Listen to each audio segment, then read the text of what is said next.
Book 7, The Book of Yoga. Canto 4, The Triple Soul Forces.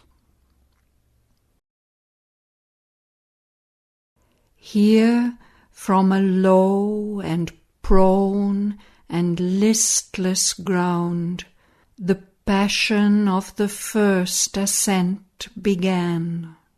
A moon-bright face in a sombre cloud of hair, a woman sat in a pale, lustrous robe. A rugged and ragged soil was her bare seat. Beneath her feet a sharp and wounding stone, a divine pity on the peaks of the world.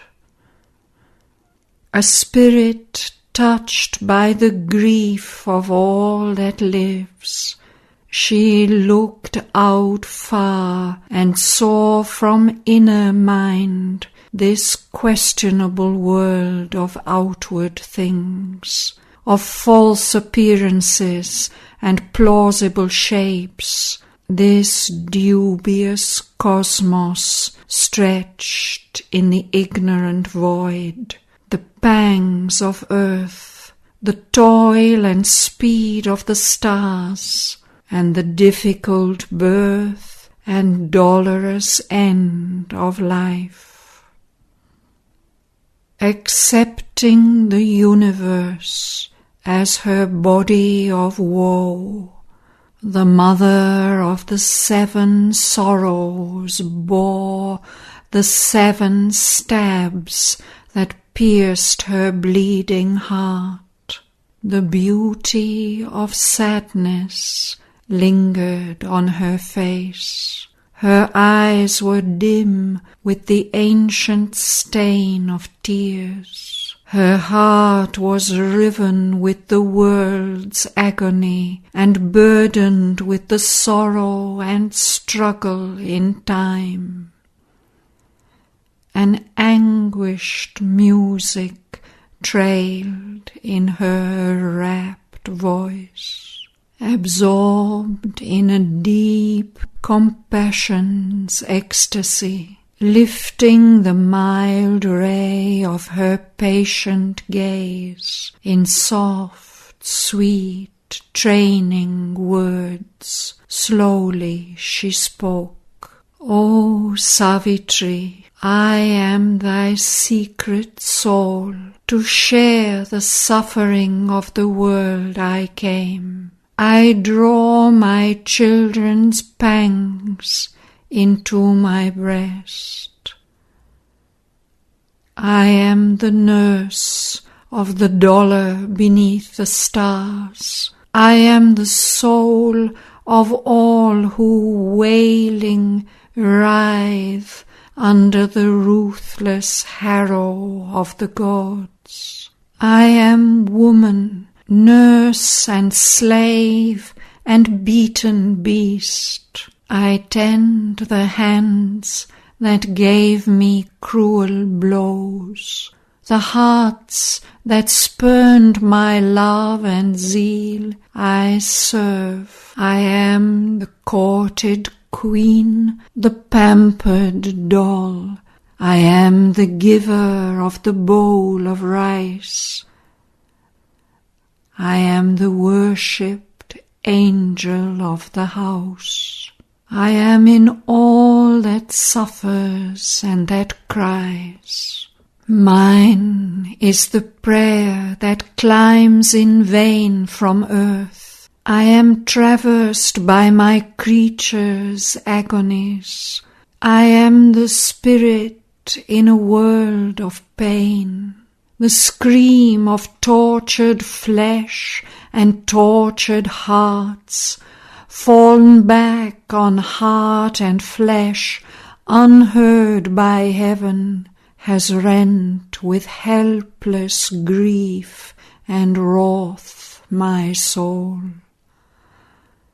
I have seen the peasant burning in his hut. I have seen the slashed corpse of the slaughtered child. Heard woman's cry, ravished and stripped and hailed amid the bayings of the hellhound mob. I have looked on, I had no power to save. I have brought no arm of strength to aid or slay. God gave me love, He gave me not His force. I have shared the toil of the yoked animal drudge, pushed by the goad, encouraged by the whip. I have shared the fear-filled life of bird and beast,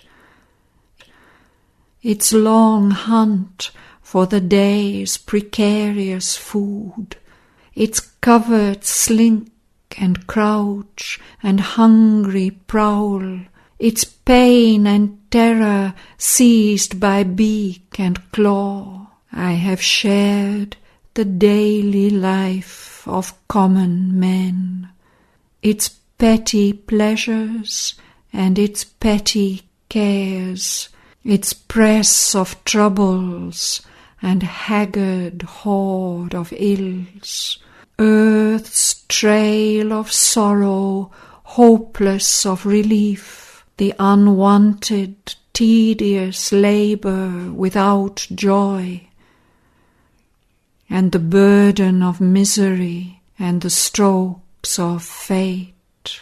I have been pity, leaning over pain, and the tender smile that heals the wounded heart, and sympathy, making life less hard to bear. Man has felt near my unseen face and hands. I have become the sufferer and his moan. I have lain down with the mangled and the slain. I have lived with the prisoner in his dungeon cell. Heavy on my shoulders weighs the yoke of time, nothing refusing of creation's load. I have borne all, and know I still must bear. Perhaps when the world sinks into a last sleep, I too may sleep in dumb eternal peace. I have borne the calm indifference of heaven, watched nature's cruelty to suffering things, while God passed silent by, nor turned to help. Yet have I cried not out against his will, yet have I not accused his cosmic law, only to change this great hard world of pain. A patient prayer has risen from my breast. A pallid resignation lights my brow. Within me a blind faith and mercy dwell. I carry the fire that never can be quenched, and the compassion that supports the suns. I am the hope that looks towards my God who never came to me till now.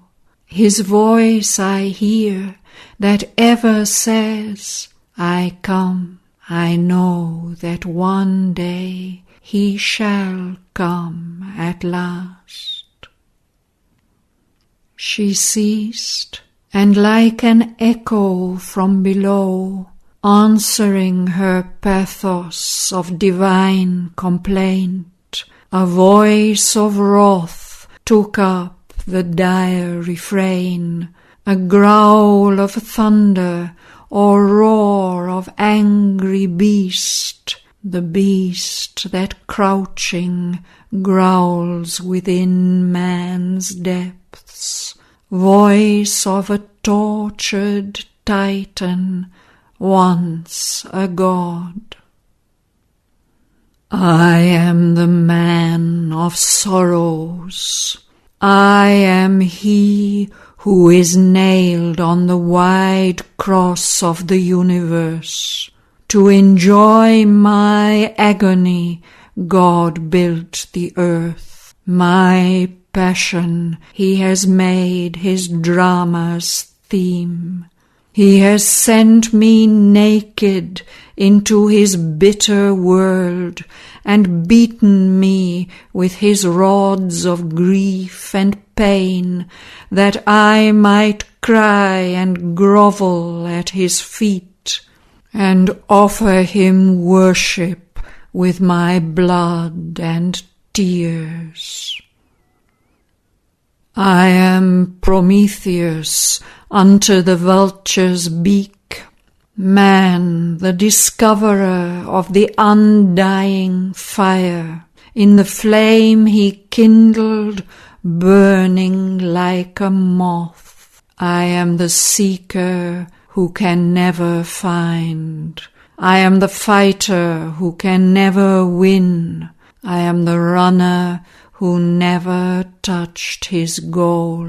Hell tortures me with the edges of my thought. Heaven tortures me with the splendor of my dreams.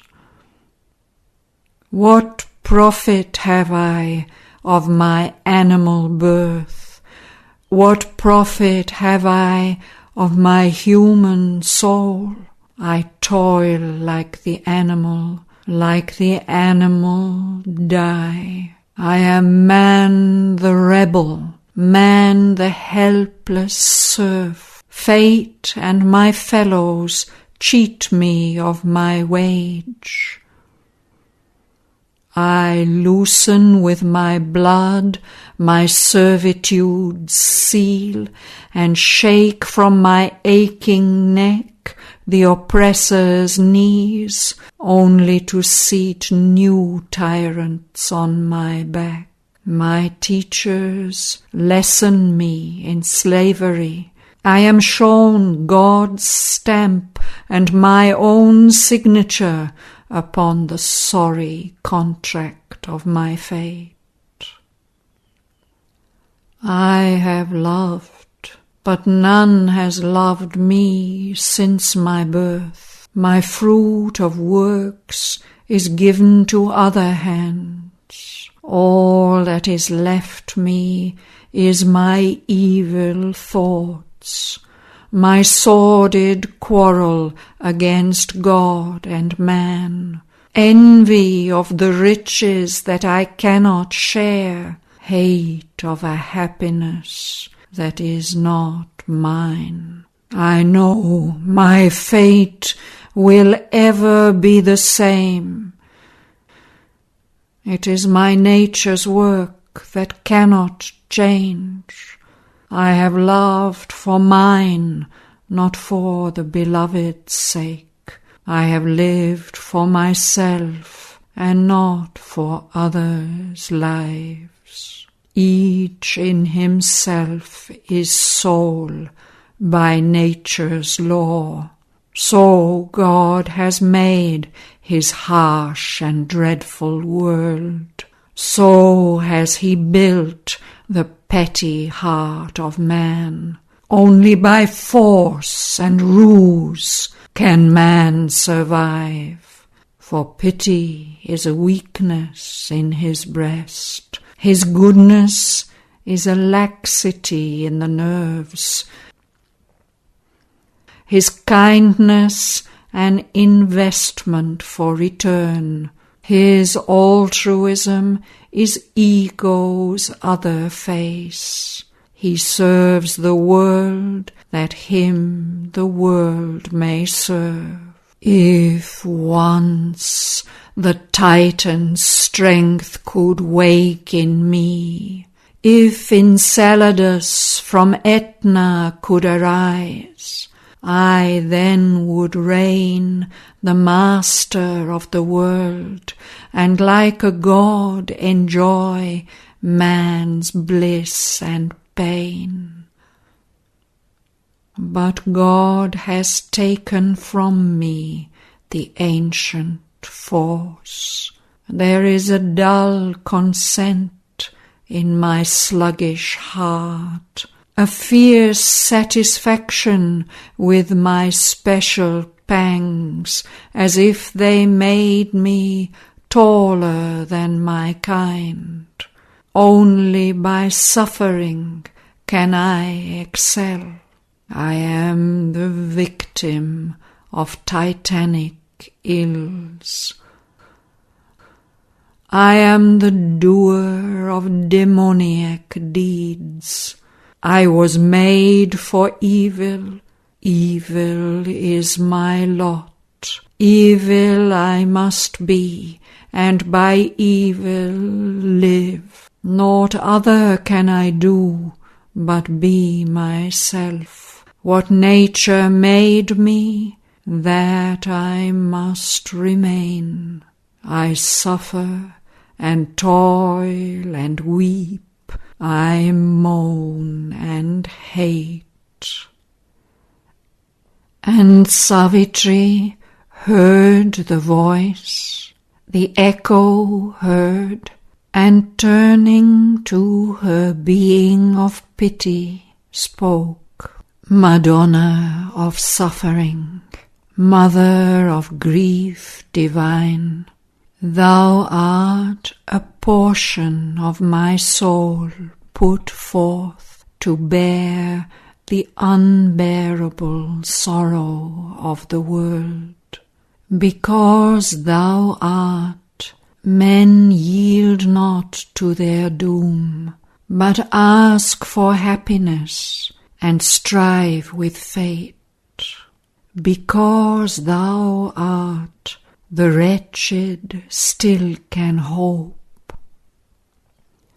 But thine is the power to solace, not to save. One day I will return, a bringer of strength, and make thee drink from the Eternal's cup. His streams of force shall triumph in thy limbs, and wisdom's calm control thy passionate heart. Thy love shall be the bond of humankind, compassion the bright key of nature's acts. Misery shall pass, abolished from the earth. The world shall be freed from the anger of the beast, from the cruelty of the Titan and his pain. There shall be peace and joy for evermore.